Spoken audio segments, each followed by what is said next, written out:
All right, y'all, welcome to video number 23. Still pulling teeth on these things. Trying to get this down to about 5 minutes, and no matter how I cut it, and it's a struggle. So what we're going to cover today is sin. As the thumbnail says, we're going to define it from the meek perspective. But I do want to give a brief Judeo-Christian interpretation and societal interpretation of what sin is, because it turns out I think it really is it's kind of a mystery of what sin is. It changes over time. Behaviors, very easy example is slavery. At one point in time, it wasn't sinful, and now it is. But it still exists today, as it did in the past. So these things are, another example is like the length of a woman's skirt. Sinfulness changes. Sometimes as culture changes. And it's this nebulous kind of fact about what sin is the reason why I want to lay it out as clearly as I can, because from the meek perspective, it is very clear. It's almost like a physical law of nature, just like gravity. Sin is exactly the same as gravity. It's real, it exists, and it's really easy to figure out. But from the Judeo-Christian perspective, they have a little history on it. There's a story, and that's with Lucifer wanted to be higher than God and was cast out of heaven, and then shows back up in the Garden of Eden as the serpent, as their interpretation today. This interpretation, of course, has changed over time, but the serpent then, or Satan, then attempts to convince Adam and Eve that they want to be like God also, and they eat from the tree of knowledge of good and evil, violating a command, and that's the source of original sin, and we are cast out of the Garden of Eden because of this. So sin, from this perspective, with this historical reference, is to violate God's commands, or to violate God's will or God's nature, the way God intends things to be. This is one form of sin. But there's also the moral sin, which is what I was talking about with like slavery and, the height of someone's skirt and this kind of thing, or the length of a man's hair or a girl's hair for that matter. And that's to violate some sort of social norm or failure to conform to these things, either with your words or your actions or your attitude, your behavior. These things can be considered sinful. So anything that's immoral or selfish or can be considered harmful or alienating, these are all forms of sin. Like I said, so it makes sin sort of mysterious.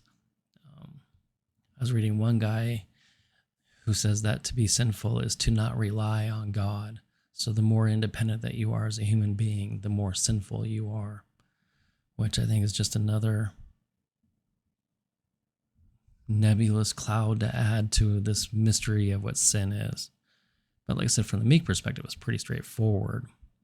And to sin is this: to surrender your sovereignty to any entity. And there's three basic entities that I'm referring to here, and those are your emotions, your base animal nature, or authority, the mystery of authority. So if you become overwhelmed by your emotions, be it love or greed or hate or rage, this is sinful behavior. Or to give into your sexual desires or your appetite for food or sleep or this type of thing, waking up at 3 a.m. to eat ice cream. This is sinful behavior. You are surrendering your free will, your active command of your experience to something else. Or you surrender to authority. I was talking to someone and asked them why they're on certain medications.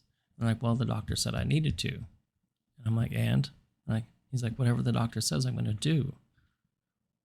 You can't surrender your authority like that, your sovereignty. Well, you can, but it's sinful. That is sinful, to not go out and do your own research and understand, to see if there's other ways to handle these types of situations. But also, maybe you're asked to do something that is wrong at work. Or just recently, we all experienced huge amounts of wrongdoing in our culture. And you get that classic line, I'm just doing my job. I know I'm doing something wrong, but I have surrendered my sovereignty to what I think is higher than myself. This is sinful behavior. Or maybe the government will pass some law where they're like, you can't own gold and silver and we're going to confiscate it. And everyone's going to be like, well, government said we got to do this. To take away private ownership of anything is sinful. To give in to that, to surrender your sovereignty like that just because, the government said, so we got to go along. This is sinful behavior.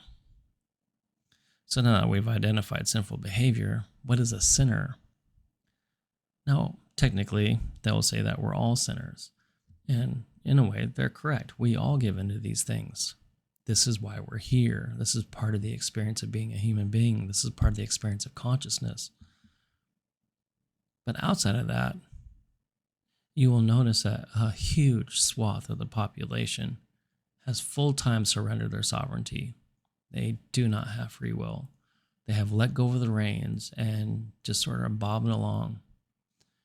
There's a song, row, row, row your boat. You see, when you have free will and when you have sovereignty, you are rowing your boat. You're not just letting go of the oars and just letting the stream take you downstream.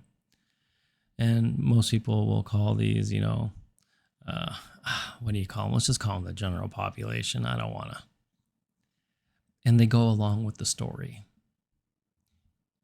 And to be a sinner is to just have complete and total faith in the story and just play your part without understanding that you are actually helping to create the story that we are living.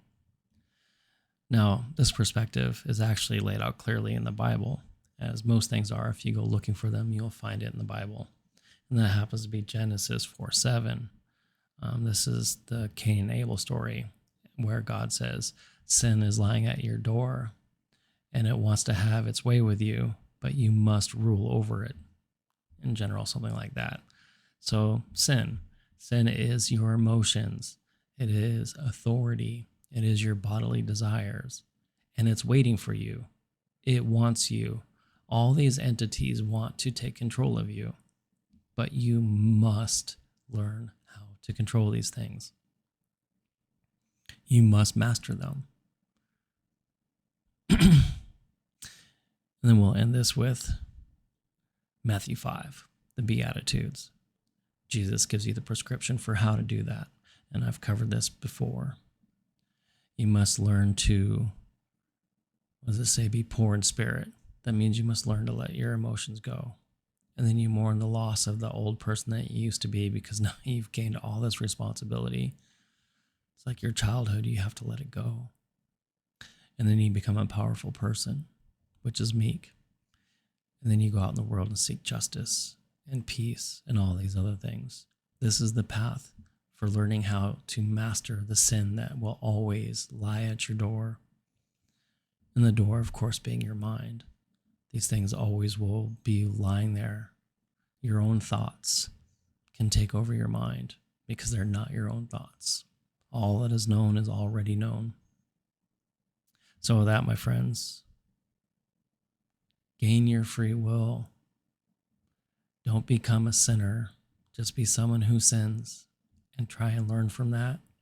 As Jesus says, stop and sin no more. Once you know, just stop and sin no more. This is the path to salvation. With that, my friends, I'm going to leave it here. And hopefully it's less than 10 minutes. That would be awesome. Until then, my friends.